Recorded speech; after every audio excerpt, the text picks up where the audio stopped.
ഗാസയിൽ ഇസ്രായേൽ ആക്രമണം തുടരുകയാണ്. ട്രംപിൻ്റെ സമാധാന പദ്ധതി ലംഘിച്ച് മുന്നോട്ട് പോവുകയാണ് ഇസ്രായേൽ. ഇതിനെതിരെ US ഉൾപ്പെടെയുള്ള രാജ്യങ്ങൾ ഇസ്രായേലിന് മുന്നറിയിപ്പ് നൽകിയിട്ടുണ്ട്. അതിനിടെ ഗാസയിൽ അന്താരാഷ്ട്ര സുരക്ഷാ സേന ഉടനെത്തുമെന്ന് US പ്രസിഡന്റ് ഡൊണാൾഡ് ട്രംപ് അറിയിച്ചു. Egypt, Qatar, UAE, Saudi Arabia, തുർക്കി എന്നിവയുടെ പിന്തുണയോടെ 20,000 സൈനികരാണ് എത്തുക. ഹമാസിൻ്റെ നിരായുധീകരണവും വിദേശ സേനയുടെ ചുമതലയാണ്. വെടിനിർത്തൽ നിലവിൽ വന്ന ശേഷം 190-ലേറെ ആക്രമണങ്ങളിലായി 240 പലസ്തീനികളാണ് ഇതിനകം ഗാസയിൽ കൊല്ലപ്പെട്ടത്. ഇസ്രായേൽ സൈന്യം നിലയുറപ്പിച്ച യെല്ലോ ലൈനിലെ തുരങ്കങ്ങളിൽ 150-ലേറെ ഹമാസ് പോരാളികളുണ്ട്. ഇവരുടെ സുരക്ഷിത മോചനം സംബന്ധിച്ച് ചർച്ച തുടരുന്നതായി മധ്യസ്ഥ രാജ്യങ്ങൾ അറിയിച്ചു. ആയുധങ്ങൾ ഉപേക്ഷിച്ചാൽ ഇവർക്ക് സുരക്ഷിത പാത ഒരുക്കാമെന്ന നിർദ്ദേശമാണ് നൽകിയിരിക്കുന്നത്.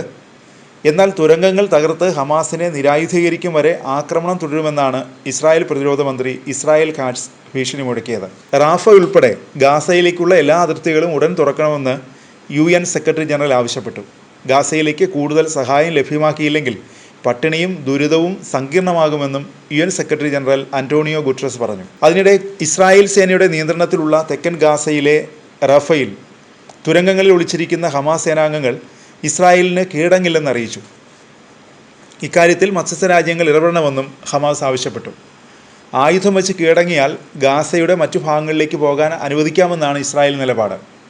അതിനിടെ റഫായിലുള്ള ഹമാസുകാർ തങ്ങളുടെ സേനയ്ക്ക് ആയുധങ്ങൾ കൈമാറിയാൽ മതിയെന്ന ശുപാർശ ഈജിപ്റ്റ് മുന്നോട്ട് വെച്ചു. 200 ഹമാസ് സേനാംഗങ്ങളാണ് റാഫയിലെ തുരങ്കങ്ങളിലുള്ളതെന്നാണ് ഇസ്രായേൽ പറയുന്നത്. ഇവർ ഇസ്രായേലിന് കീഴടങ്ങുന്നത് നിർണായക ചുവടുവയ്പ്പായിരിക്കുമെന്നാണ് US പ്രത്യേക പ്രതിനിധി സ്റ്റീവ് വിറ്റ്കോഫ് പറഞ്ഞത്. അത് ഹമാസിനെ നിരായുധീകരിക്കുമെന്ന വെടിനിർത്തൽ കരാർ വ്യവസ്ഥ നടപ്പാക്കാനുള്ള മാർഗമായിരിക്കുമെന്നും US കരുതുന്നു.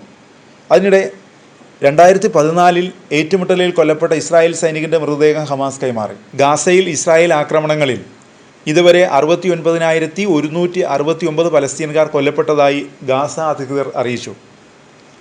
ഒക്ടോബർ 31 ശേഷം കെട്ടിടാവശേഷങ്ങൾക്കിടയിൽ നിന്ന് 284 മൃതദേഹങ്ങൾ കൂടി കണ്ടെത്തിയിരുന്നു. വെസ്റ്റ് ബാങ്ക് പട്ടണമായ ബെയ്ത്തയിൽ കൃഷിയിടങ്ങളിൽ സായുധരായി ഇസ്രായേൽ കുടിയേറ്റക്കാർ നടത്തിയ ആക്രമണങ്ങളിൽ 11 പലസ്തീൻകാർക്ക് പരിക്കേറ്റു. ഒലിവ് വിളവെടുപ്പിനിടെയാണ് മുഖംമൂടി ധരിച്ച സംഘം ആക്രമണം നടത്തിയത്.